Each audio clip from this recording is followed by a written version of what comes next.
Hi everyone, my name is Joseph. Right off the bat, pardon my wet hair, it's a little bit damp still, and also it's going to be moving a little bit because my fan is on, so you could hear a little bit of noise. That's the fan and the background. So unfortunately, no new chapter for either the novel or the web comic. Next Thursday, though, we will be getting a new chapter for both sections, I believe, for both the comic and the novel. So that should be quite that should be quite exciting. Um, since there's no new chapter, what I wanted to do was just discuss, compare and contrast Digimon Liberator to Digimon Seekers. I know Liberator is not yet done, but I think what we can do is, at the very least, is compare the way the story is being unfolded between both of those two titles. Everyone has read Seekers, they may recall, and I've been mentioning this a little bit throughout my other Liberator videos as well. They might remember how I would argue that Seekers is very much more plot oriented. We did have characters, we did have multiple groups with multiple characters within those groups. The Sons of Tartarus, the Digipolice, and then the net hackers, correct? Something like that. I haven't read it since I finished it, but I would argue that the last group was quite small. Only Leon was part of it. So again, though, my point is that although there were multiple characters, they weren't really fleshed out. Enough was done to make them individualized, to make them at the very least stand out for the story, operate the story in such a way where one would not get bored.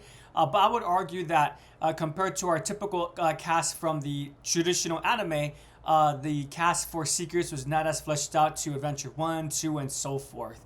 With that being said, though, again, since it was Bandai Namco's first web novel, I do give them credit for that. And despite it not being character focused, I still did enjoy the plot story, even if it was a bit stereotypical. We had the professor being the villain at the end. I was really hoping that would not be the case. And I won't lie, the ending of the plot did wrap up too neatly, too nicely, especially with the way that everything was being built up as well. I felt like the attack upon the Ninth District, that kind of just occurred suddenly rather than being built up upon. I'm currently reading A Song of Ice and Fire, and the Battle of Marine, for example, which will be taking place in the next novel if it ever does release, The Winds of Winter. The story is doing such a great job of setting that up. But I know I'm comparing apples to oranges because that's an actual novel series versus just one web novel. That's a self-contained story. But hopefully that analogy makes sense. But again, I did enjoy the story, and I did enjoy the characters. With Digimon Liberator, at first I was a bit disappointed with the main plot. I was a bit confused about where we were going. We got introduced to, well, Digimon, Rogue Digimon, and then the whole, excuse me, not Rogue Digimon, Rogue NPCs, and to the whole how Rogue NPCs are battling real players without being prompted to, but we don't really know where this is occurring, why this is occurring, and if it's occurring because it's being directed, someone's controlling the rogue NPCs and the WoW Digimon, kind of like the conductor of One Plays Destiny 2. Anyways, so again, at first I was disappointed about that, but as I continued reading Liberator, the writers are doing such a great job of making these characters feel quote unquote alive or immersive, where I'm just really appreciating the story that's just being told through these characters. And this is true for both the comic portion and the novel portion for Liberator. I would argue that so far Shoto and Risa, they're a bit more, maybe not fleshed out, but a bit more dug into, but only because we're able to have those pictures occupying the dialogue. I feel like some of those panels does such a great job of adding characterization versus the Liberator novel for Rinar and Yuki. One has to envision and imagine the things that are going on. For me, I don't mind that whatsoever, but I think if we were to ask a general public, most would say that the characters from the comic side is much more easier to gravitate towards. And I could see why. But again, both sections, I would argue that the writers, they being the writers, are doing such a great job with the characterization that the audience, us, myself, and you guys, thank you for watching me, by the way, again, if you are watching. But the audience, us, we are willing to read Liberator, not because we're just like diehard Digimon fans, or I know for a fact that if this was not a good story, I would just drop it. I wouldn't continue with it. For example, I haven't seen the new Digimon 2020 reboot, excuse me, reboot, just because I'm aware of that it's not as strong as the original adventure. And since I'm a big fan of the adventure, of the original adventure, I already knew that the reboot was not going to be able to replace that. I will watch it eventually, but actually I was watching it when it was coming out, before the dub came out, when it was just sub. But as I said, I actually stopped watching it because I did notice that it was retreating plot threads from the movie, our war game. And I heard as other episodes came out, I heard from other people in the community how the story just I was hoping that after the art war game the story would become a lot more unique, but it seems like it was mostly focusing on one character instead of the whole cast the way that the original adventure did, at least for the sub versus the dub.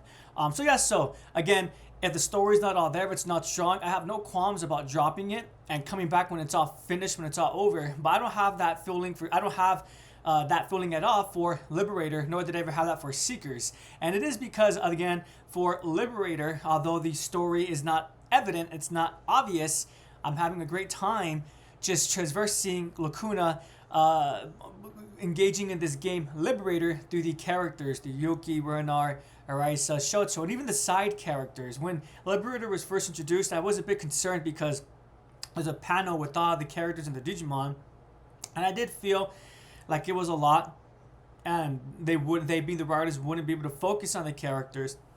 But I'm happy to say that those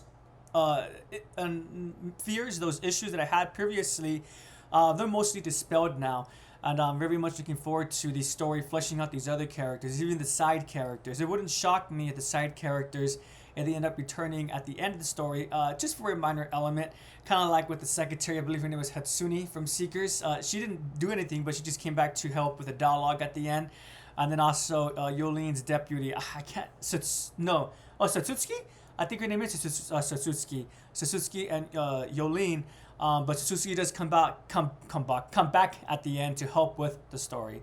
So yeah, so I am very much enjoying Liberator. I'm looking forward to the rest of the story. I'm really looking forward to doing a fuller comparison contrast video between Seekers and Liberator as well.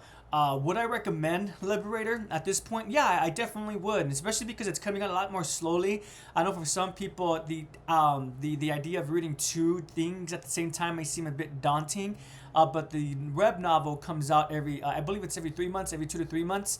So one could take time reading that. And as for the webcomic portion, although that does come out every 2 weeks, it's sometimes 3 weeks.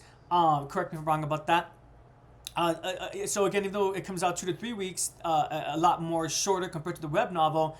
Again, 2 weeks, I think that gives one a lot of time to not just read the comic, but also to read the comic, but also digest and observe the panels as well. So yeah, so although one does have to read and do a lot of reading, it's done so far in such a way that where it's spaced out, where it's not going to be overbearing in my opinion. I'm still not happy about the release schedule. I did a video about that last week or the week before that if one is interested, but unfortunately it's just what Bandai is doing. It might just be a difference in culture, one might not be aware, but Bandai Namco or Toei, I'm probably mispronouncing that, but they recently announced a Digimon surprise.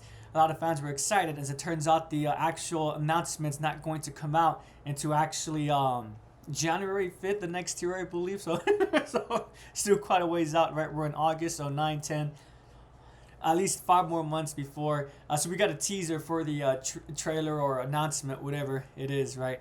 So again, maybe it's just a difference in culture. Maybe this whole waiting is helping to help. It helps with the quote unquote hyping up of the story, helps with merchandising, advertising of the story. But yeah, thank you so much for watching / listening. I really do appreciate it. I hope to be here next week to continue Digimon Liberator via the comic.